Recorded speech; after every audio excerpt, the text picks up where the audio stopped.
आंकड़े 2 दिन पहले बीजेपी नेताओं ने बता दिए, जब ईवीएम खुले भी नहीं थे। रिजल्ट आने से पहले की बात है, जब ईवीएम नहीं खुला था, ईवीएम के अंदर सब कुछ कैद था। उसने सच वही बता दिया जो ईवीएम में निकला। इस आंकड़े को फिर कैसे देखते हैं, मतलब कैसे देखते हैं? इस आंकड़े को मैं ऐसे देखता हूँ, कहीं ना कहीं राज रखने वालों से राज फूट गया। जब तक पोस्टल बैलेट की गिनती हुई तो चारों राज्यों में कांग्रेस पार्टी बहुमत के आंकड़े को पार कर गई। पोस्ट में साफ तरीके से उन्होंने बताया कि किसके कितने आने वाले हैं। इसके बाद मैं इलेक्शन कमीशन के वेबसाइट पे भी गया। जब इलेक्शन कमीशन के वेबसाइट पे गया तो वहां पर चौंकाने वाले नतीजे थे।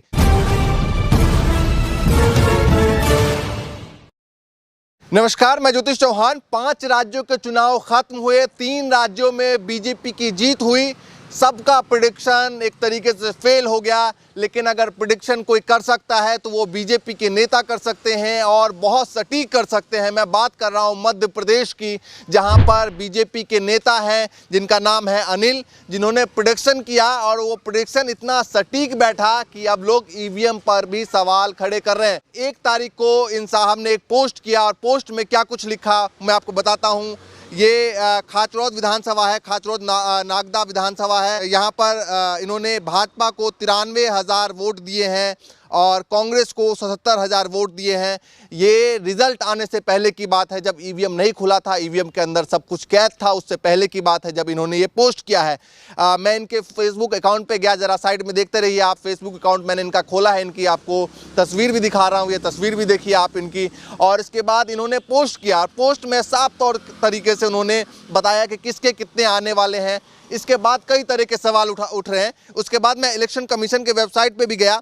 जब इलेक्शन कमीशन के वेबसाइट पे गया तो वहां पर चौंकाने वाले नतीजे थे, क्योंकि जब 3 तारीख को रिजल्ट आए उसमें साफ तौर से ये सामने आ गया, जिस तरीके से उन्होंने पोस्ट किया था 93,000 वोट आएंगे बीजेपी का, उसी तरीके से वोट आए। 93,552 वोट आए। वहीं कांग्रेस को लेकर जो उन्होंने प्रेडिक्शन किया था या उन्होंने जो पोस्ट किया था, वो कैसे पोस्ट किया मुझे नहीं मालूम।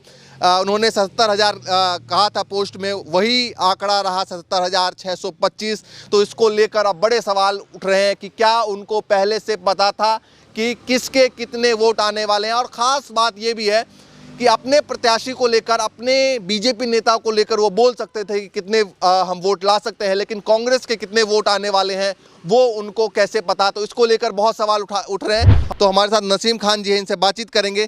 कैसे देखते हैं इस पोस्ट को लेकर और जिस तरीके से आंकड़े 2 दिन पहले बीजेपी नेताओं ने बता दिए, जब ईवीएम खुले भी नहीं थे? देखिए चौहान साहब, मैं आपको एक सामाजिक कार्यकर्ता की हैसियत से इस बात को कहना चाहता हूँ कि मैंने भी देखा सोशल मीडिया पे वो पोस्ट, और पूरे देश के कई बड़े और कांग्रेस पार्टी के कई बड़े नेता भी इस पोस्ट को कर रहे हैं। अचंभित इस तरीके से हैं कि एकदम सटीक आंकड़ा बताना। ये जो आंकड़ा आप बता रहे हैं, ये खरचौद नागदा विधानसभा है और कोई अनिल जांगीड़ वहाँ भाजपा के नेता है। सबसे बड़ी बात, भाजपा के नेता कोई सर्वेयर नहीं है। वो बता रहे हैं कि खरचौद विधानसभा में जो वोट टोटल पड़ा है उसमें से 93,000 वोट भाजपा के प्रत्याशी को मिलने जा रहा है, 77,000 वोट मिलने जा रहा है कांग्रेस के प्रत्याशी को। और सबसे बड़ा महत्वपूर्ण उन्होंने बताया, अन्य जो प्रत्याशी थे उनकी भी बता दी उन्होंने कि 8,300 कुछ वोट उन लोगों को मिलने जा रहा है। मतलब आप ये देखें कि सारे सर्वे करने वाले एजेंसी जितनी भी हैं और उनके लोग जो कारिंदे जो काम कर रहे हैं, उनको तो इनसे ट्रेनिंग लेनी चाहिए। और ट्रेनिंग क्यों लेनी चाहिए? जब मशीनें खुलती हैं और मशीनें खुलने के बाद जिनकी बताई आपने 77,000, उनके आई 77,600 कुछ, जिनकी भाजपा की बताई आप 93,000, उनकी आई 93,500 कुछ, और जो अन्य दलों की बताई उन्होंने अन्य उम्मीदवारों की, उनको भी सेम। तो ये कहां से पता चल गया है? मैं आपसे एक सामाजिक कार्यकर्ता की हैसियत से ये बात कहना चाहता हूं, मैं ईवीएम पे सवाल नहीं उठा रहा हूं। और ईवीएम इस देश का विलन है, सारी राजनीतिक दलों के बीच का। आज भाजपा ईवीएम से बच सकती है, मैं कांग्रेस आज ईवीएम को दोष दे सकती है, लेकिन एक समय था जब कांग्रेस भी ईवीएम से बच रही थी, ईवीएम के सवाल से, और आज भाजपा ईवीएम के सवाल से बच रही है। सारे राजनीतिक दलों का विलन ईवीएम रहा है। ये बड़ी बात है मेरे लिए। कांग्रेस पार्टी बड़ी बात नहीं, मेरे लिए भाजपा बड़ी बात नहीं है, मेरे लिए समाजवादी बड़ी बात नहीं है, मेरे लिए कोई देश की पार्टी बड़ी बात नहीं। मैं सामाजिक कार्यकर्ता हूं, मेरे लिए सबसे बड़ी बात है देश का लोकतंत्र और देश का संविधान। ये प्रेडिक्शन बहुत सारे लोगों को हम देखते हैं। क्या मानते हैं कि बीजेपी के कार्यकर्ता, चलिए अपने प्रत्याशी के बारे में बता दें कि भाई 90,000 या 93,000 कुछ वोट आने वाले हैं, आ जाए, बिल्कुल कोई दिक्कत वाली बात नहीं, हो सकता है क्योंकि इन्होंने ग्राउंड पे काम किया होगा। लेकिन वो सामने जो विपक्षी पार्टी है, जो उनके विपक्ष में विधायक खड़े थे, प्रत्याशी खड़े थे कांग्रेस के, उनका भी सेम बता दिया। देखिए ये पोस्ट इसीलिए वायरल हो रही है और जिन बड़े नेताओं ने पोस्ट वायरल किए, विपक्ष के नेताओं ने, वो कोई ऐसे ही पोस्ट वायरल नहीं कर देंगे। इस पोस्ट में कुछ, इसके पीछे कुछ सच्चाई छुपी हुई है। जो देखिए, बहुत बड़ा आदमी है दिग्विजय सिंह, मैं जानता हूं कांग्रेस पार्टी के नेता है और बहुत बड़े आदमी हैं। वो किसी पोस्ट को अगर जो करते हैं, सोशल मीडिया पे पोस्ट करते हैं, तो उसके पीछे कहीं ना कहीं कोई बहुत बड़ी चीज, सच्चाई छुपी हुई है। या कोई भी, या भाजपा का भी नेता कोई करेगा तो, क्योंकि आप ऐसा आंकड़ा कोई नहीं दे सकता और एक आम कार्यकर्ता तो दे ही नहीं सकता। मैं भी सामाजिक कार्यकर्ता हूं, मैं भी चुनाव में कहीं ना कहीं वोट देता हूं, कहीं ना कहीं कोई उम्मीदवार मेरा पसंदीदा होता है, मैं अपने उम्मीदवार के बारे में बता सकता हूं कि मेरा उम्मीदवार 50,000 वोट लेकर के जीत रहा है, लेकिन वो भी सही नहीं होता 90%। जितनी सर्वे करने वाली एजेंसी है वो भी बताती है 90 से 110 वोटर फेल हो गए, तमाम सब फेल होते हैं, तक भी फेल हो गए छत्तीसगढ़ को लेकर, सब फेल होते हैं। लेकिन ये अनिल छाजड़ नाम का व्यक्ति, पता नहीं ऐसा कहां से इसको इल्हाम हुआ। इल्हाम का मतलब है कौन सा दिव्य ज्ञान प्राप्त हुआ है, इसने सच वही बता दिया जो ईवीएम में निकला है। तो इस सरकार को, इस आंकड़े को फिर कैसे देखते हैं, मतलब कैसे देखते हैं? इस आंकड़े को मैं ऐसे देखता हूं, कहीं ना कहीं राज रखने वालों से राज फूट गया है। इतना बड़ा अगर ईवीएम में घोटाला हो रहा है तो कहीं ना कहीं कुछ लोग हैं इस राज के पीछे जो ये कर रहे हैं। तो वो कहीं ना कहीं किसी ने अपने दोस्त को, प्रेमी को बता दिया है। इस आंकड़े से सच्चाई समझ में आती है कि ईवीएम कहीं ना कहीं अपना काम किसी के इशारे पे कर रही है, ये समझ में आता है। मैं कांग्रेस को साइड हटा के, भाजपा को साइड हटा करके ये बात कहना चाहता हूं, कहीं ना कहीं कर रही। और वजह ये भी है कि बहुत सारे लोग बहुत सारी शिकायत भी कर रहे थे। इलेक्शन कमीशन को भारतीय जनता पार्टी का सहयोगी संगठन के रूप में देखा जा रहा है, और वो इसलिए देखा जा रहा है कि चौहान साहब, आपको पता होगा और आपने कल एक इंटरव्यू भी किया है, सुप्रीम कोर्ट में मामला पहुंचा है। 15,000 कंप्लेंट मध्य प्रदेश की शिकायत पहुंची है इलेक्शन कमीशन के पोर्टल पर। कहीं ना कहीं वो ईवीएम को लेकर के भी थी, और गिनती को लेकर के भी थी, और चुनाव को लेकर भी थी, और क्या नाम है उसका, जो पक्षपात हो रहा है, जो लोकल प्रशासन या कहते हैं कि जो केंद्र से प्रशासन लगाया गया है उसके द्वारा पक्षपात हो रहा है, वो सारी कंप्लेंट थी। तो ईसी ने एक भी कंप्लेंट को इंटरटेन किए बिना इतना बड़ा लोकतंत्र का जो पर्व है उसको करा दिया, वोटों की गिनती करा दी। इतना बड़ा एक भी कंप्लेंट को इंटरटेन करते हुए, आखिर क्यों कंप्लेंटों को इंटरटेन नहीं किया? दिग्विजय सिंह लगातार सवाल उठा रहे हैं। उन्होंने इस पोस्ट को लेकर भी, ये जो फेसबुक पोस्ट था जिसमें आंकड़े बताए थे, उसको भी पोस्ट किया। साथ ही साथ इससे पहले एक और पोस्ट किया था, उन्होंने आंकड़े दिखाए 230 सीटों का मध्य प्रदेश का, जहां पर 199 सीटों पर जब तक बैलेट पेपर से चुनाव हो रहे थे, वो पूरा उन्होंने स्कैन कॉपी पोस्ट किया है ट्विटर पे। उन्होंने बताया कि 199 सीटों पर कांग्रेस आगे चल रही थी, जैसे ही ईवीएम में कन्वर्ट हुआ वैसे ही बीजेपी आगे चल रही है। देखिए, हम लोग भी कहीं ना कहीं काउंटिंग को टेलीविजन पे देखते हैं और समझते हैं, और गांव देहात का आदमी भी समझ रहा है इस बात को, अनपढ़ गंवार भी समझ रहा है इस बात को कि ये जो आंकड़ा, ये जो आपने बताया है तथ्य कि 191 सीट पर भारतीय जनता पार्टी को कांग्रेस ने हराया है और पोस्टल बैलेट पर आया है पूरा। जब तक, देखिए, मैं भी इस बात को, मैं भी अपने टेलीविजन पे चिपका हुआ था सुबह 8 बजे से। जैसे ही आंकड़ा चला, 1-1.5 घंटा पोस्टल बैलेट की काउंटिंग हुई है, और ये बात भारत के राष्ट्रीय चैनलों ने बताई कि पहले पोस्टल बैलेट गिने जाएंगे, उसके बाद ईवीएम स्टार्ट होगी। जब तक पोस्टल बैलेट की गिनती हुई तो चारों राज्यों में कांग्रेस पार्टी बहुमत के आंकड़ों को पार कर गई थी। तो कांग्रेस के लोग बड़े खुश थे कि हम आंकड़ों को पार कर गए। लेकिन जैसे ही ईवीएम खुलता है तो वो पूरा वोट का पैटर्न चेंज हो जाता है। और देखिए, पोस्टल बैलेट कौन लोग वोट डालते हैं, ये देश के लोगों को समझना पड़ेगा। पोस्टल बैलेट डालते हैं सरकारी अधिकारी, सरकारी कर्मचारी, पढ़े लिखे लोग, और उनके परिवार से बहुत सारे लोग जुड़े हुए होते हैं। वो लोग कांग्रेस को वोट डाल रहा मुखिया, और परिवार की वोट ईवीएम में पता नहीं कहां जा रही है, वो वोट दिख ही नहीं रही। ये पैटर्न इस चुनाव का नहीं है, मैं बताता हूं आपको। ये मुझे कांग्रेस से कोई लेना देना नहीं है इस बात में, मुझे भाजपा से लेना देना नहीं। ये पैटर्न, चौहान साहब, अगर जो आप सर्वे कर सकते हैं तो आप पिछले 5 चुनावों का सर्वे कर लें, 5 चुनाव की काउंटिंग देख लें। क्या होता है, चुनाव से, काउंटिंग से, जो हमारी वोटिंग के बाद जो सर्वे आते हैं, वो कांग्रेस को, भाजपा को कहीं ना कहीं थोड़ा बहुत अंतर में दिखाते हैं। तो दोनों पार्टियां खुश हो जाती हैं कि हम जीत जाएंगे। काउंटिंग स्टार्ट होते ही कांग्रेस अप जाती है, कांग्रेस के वर्करों में खुशी हो जाती है। जैसे जैसे 12 बजता है कांग्रेस डाउन चली जाती है, भाजपा जीतती चली जाती है।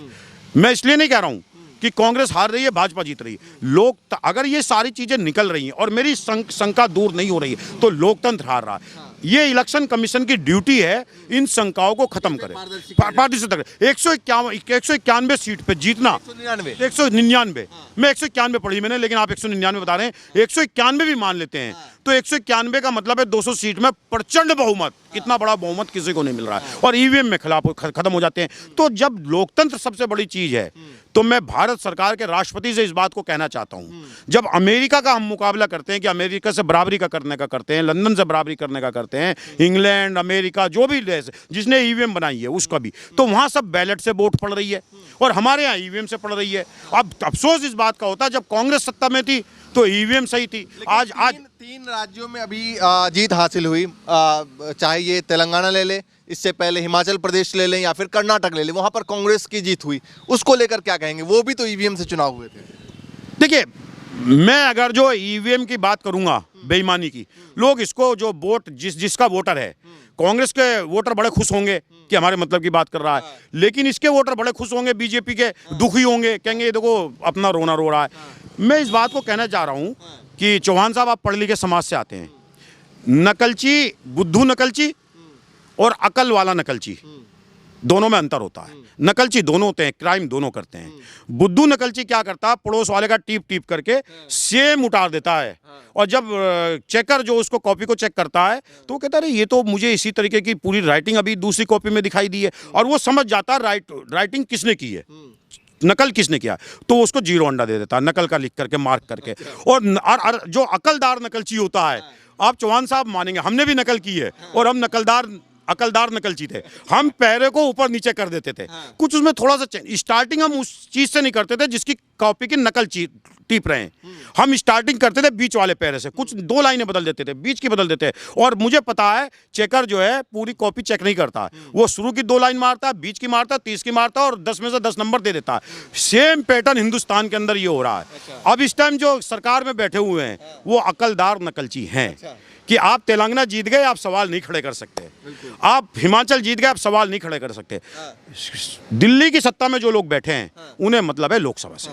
हिमाचल और कर्नाटक हुआ था बहुत पहले लोकसभा से। अभी इस चुनाव से पहले ये थे।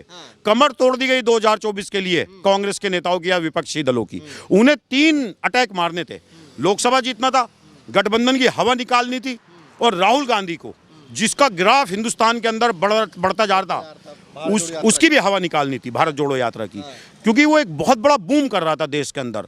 देश के अंदर राहुल गांधी एक अलग छवि से उभर रहे थे, वो तीनों पे अटैक करना था।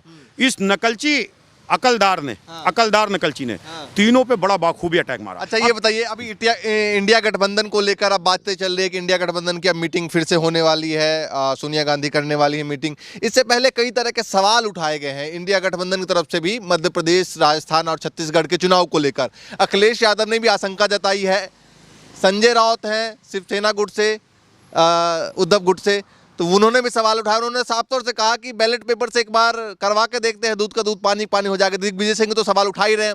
वहीं अगर बात करें मध्य प्रदेश की, तो वहां पर कमलनाथ ने बताया ही है कि एक उनके प्रत्याशी थे, उनको 50 वोट मिले हैं उनके अपने गांव में। 2-3 खबरें हैं इसमें आपको लेकर के। आपने सबसे पहला सवाल किया कि बैलेट पेपर से होना चाहिए। ये मेरा सवाल नहीं है, संजय राउत कह रहे हैं। अभी मैं एक बहुत भरोसेमंद अखबार की कटिंग पढ़ रहा था, उसमें साफ आया सुप्रीम कोर्ट में सारे राजनीतिक दलों ने ये कहा, भाजपा को छोड़ करके, कि हम ईवीएम से चुनाव नहीं चाहते। देश का भाजपा को छोड़ के सारे राजनीतिक दल कह रहे हैं हम ईवीएम से चुनाव नहीं चाहते, हम बैलेट से चाहते हैं चुनाव, चाहे काउंटिंग 2 हफ्ते चले, 2 महीने चले। ये अखिलेश यादव ने भी कहा, संजय राउत ने भी कहा। तो भाई जब सारे राजनीतिक दल चाह रहे हैं तो इलेक्शन कमीशन भाजपा को ही क्यों सुन रहा है? आप करवा दो, एक चीज। दूसरी चीज, ये क्यों कह रहे हैं, इस बात के कह रहे हैं जो आपने कहा 50 वोट आई है। अभी कमलनाथ जी कोई छोटे मोटे नेता नहीं है, दिग्विजय सिंह कोई छोटे मोटे नेता नहीं है। उन्होंने कहा कि कई विधायकों ने बताया कि मैं विधायक का चुनाव लड़ रहा था और मेरे गांव में 50 वोट आई है। आप करंट विधायक थे। अब कैसे हो सकता है, मुझे बता दें आप, कैसे ये होता है कि हम 300 वोट से 400 वोट से कहीं हार रहे हैं और आखिरी राउंड है, आखिरी बूथ खुलना है, हम 400 वोट से पीछे हैं और वो आखिरी बूथ मेरे गांव को खुलना है या मेरा गांव खुलना है, तो जश्न बन जाता है कि मेरा गांव में मैं 400 की लीड कवर करूंगा और 500 और ले लूंगा, तो ये जश्न बन जाता है। और उनके गांव गांव में 50 वोट मिल रही है, मतलब गांव के लोग नहीं चाह रहे हैं विधायक बने। जिस गांव का सबसे ज्यादा विकास होना है, ये ईवीएम पे शंका आ जा रही है। और एक अभी मैं खबर सुन रहा था, वो सोशल मीडिया की खबर है, मुझे नहीं पता सही है गलत है, लेकिन मुझे पता है कि सोशल मीडिया पे फैल रही तो सही होगी। मध्य प्रदेश या राजस्थान में, छत्तीसगढ़ के अंदर एक बसपा का विधायक है, क्योंकि बसपा छोटी पार्टी तो उनको कोई इतना ध्यान नहीं दे रहा। बसपा के विधायक के अपने बूथ पे 0 वोट मिली। वो कह रहा है कि मेरी पत्नी ने, मैंने तो वोट दी होगी। ये भी खबर आई है। तो ये सब खबरें आती हैं। पत्नी और उनके वोट को भी नहीं आए, वो भी नहीं आए 0 वोट उसके बूथ पे, मतलब उसी के वोट पे 0 वोट। तो वोट देगा, खुद तो वोट देगा ना, उसकी पत्नी तो वोट देगी, भाई नहीं देगी, मां नहीं देगी, उनसे झगड़ा चल रहा होगा खुद को। वो ये सोशल मीडिया पे चल रहा है और कई जिम्मेदार लोगों ने वो पोस्ट की है, लेकिन बड़े लोगों ने नहीं की। अभी उनके संज्ञान में आएगा तो होगी। और इसको ढूंढना चाहिए कौन है वो विधायक। अगर वो विधायक का फर्जी पोस्ट है तो जिन्होंने पोस्ट किया उसको पकड़ना चाहिए।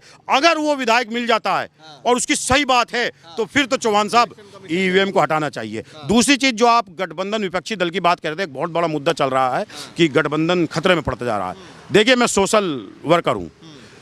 भाजपा के खिलाफ विपक्ष को मजबूत गठबंधन बनाना चाहिए। इसमें कांग्रेस की भूमिका सबसे मजबूत है। और मुझे बड़ा अफसोस होता है इस बात का, जब अखिलेश यादव को आप इंटरटेन नहीं करते हैं मध्य प्रदेश के अंदर, आप केजरीवाल को या ममता जी को वो इंटरटेन नहीं करते। सबको साथ लेकर मुकाबले देखिए मैं सामाजिक कार्यकर्ता हूँ। मैं ग्राउंड के बाहर बैठा हुआ वो दर्शक हूँ जो मैं बगैर क्रिकेट खेले बता देता हूँ सचिन तेंदुलकर को कैसा शॉट खेलना चाहिए था। ऐसे ही मैं बाहर बैठा हूँ।